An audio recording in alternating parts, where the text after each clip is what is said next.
सादर जय श्री सीताराम। मेरा नाम अविनाश सिंह है और आप देख रहे हैं सनातन एपिक्स।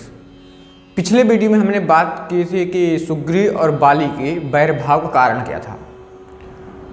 आज की वीडियो में हम बताएंगे जब सुग्रीव अपने बैर भाव का कारण श्री रामचंद्र जी से बताता है तो वह बाली के पराक्रम से भी श्री रामचंद्र जी को अवगत कराता है। वह कहता है, हे प्रभु, मैं जानता हूँ आप सर्वसमर्थ हैं, परंतु मैं फिर भी बाली के पराक्रम का वर्णन करता हूँ, आप सुनिए। वह कहता है, प्रभु, बाली सूर्योदय से पहले उत्तर से पश्चिम, उत्तर से पूर्व तक और पश्चिम से दक्षिण तक सैर कर आता है, फिर भी वह थकता नहीं है। वह बड़े बड़े पर्वतों को उठा कर अपने हाथों में थाम लेता है, परंतु तब भी वह नहीं थकता। वह एक बार की बात है, एक दुंदुभि नामक राक्षस रहा करता था। दुंदुभि के पास 1000 हाथियों का बल था। वह अपने बल में गर्व से घमंड में भरकर वह सर्वप्रथम समुद्र के पास गया और समुद्र को ललकार कर कहा, तुम में अगर युद्ध करने की सामर्थ्य है तो मुझसे युद्ध करो। तब शारदाओं के स्वामी समुद्र ने कहा, हे दानवराज, तुमसे युद्ध करने में मैं असमर्थ हूं, परंतु तुमसे जो युद्ध करने में समर्थ है मैं उसका नाम बताता हूं। जो शंकर के ससुर हैं, तपस्वी जनों के जो श्रेष्ठ आश्रयदाता हैं, हिमालय राज, वे तुमसे युद्ध करने में समर्थ हैं, तुम उनसे जाकर युद्ध करो। घमंड में भरकर दुंदुभि हिमालय के पास गया और वहां उनके बड़े बड़े पहाड़ों चट्टानों को उखाड़ कर फेंकने लगा। तब हिमालय राज प्रकट हुए और कहा, हे दानवराज, तुम मुझे क्यों क्लेश देते हो? मैं तुमसे युद्ध करने में समर्थ नहीं हूं। तब दुंदुभि ने कहा, अगर तुम युद्ध से विरत हो गए हो और मुझसे युद्ध करने में समर्थ नहीं हो तो मुझसे जो युद्ध करने में समर्थ हो वो बताओ।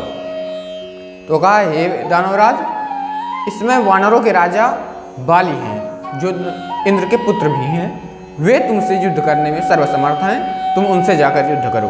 तब दुंदुभि अपने घमंड में भरकर बाली के पास गया और उन्हें युद्ध के लिए ललकारने लगा।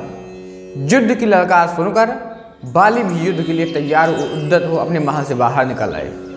तब उन दोनों में प्राणांतकारी युद्ध छिड़ गया। एक दूसरे को मारने की इच्छा से वो दोनों लड़ने लगे।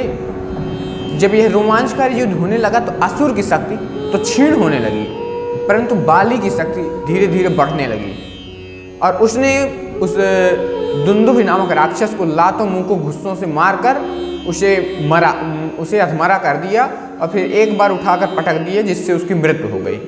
फिर उस दुंदुभि के शरीर को उठाकर उसने अपने बल से 1 योजन दूर फेंक दिया। उस समय वह रक्त वमन करता हुआ उसके रक्त के जो छींटे थे वो मतंग मुनि के आश्रम पर गए और उनके शरीर पर भी लगे। जब यह उसके रक्त के छींटे मतंग मुनि के आश्रमों पर पड़े और उनके शरीर से लगे, तब वो क्रोध में भर गए। उन्होंने बाहर आकर देखा तो एक प्राणांतकारी भैंसा राक्षस मरा पड़ा था। उन्होंने अपने तपोबल से जान लिया कि यह किसकी करतूत है। उन्होंने श्राप दे दिए, जिसने इस मेरे पवित्र आश्रम को नष्ट किया है, यहाँ के वृक्षों को तोड़ा है और ये रक्त की छींटे फेंके हैं, आज से वह इस वन में प्रवेश ना करे। अगर वह इस वन में प्रवेश करेगा तो उसकी निश्चित ही मृत्यु हो जाएगी। आज से इस वन में 1 योजन दूर तक कोई भी वानर प्रवेश करेगा तो वह 1000 वर्षों के लिए पत्थर हो जाएगा। तब से बाली उस डर के कारण, मतंग मुनि के श्राप के डर के कारण उस ऋषमुख पर्वत पर जाता नहीं था। इसी कारण तो वह सुग्रीव के रहने का स्थान बना हुआ था। तो ऐसी बाली की क्या कहते हैं बल का पराक्रम था। वह अभी तक कभी किसी के युद्धों में पराजित नहीं हुआ था।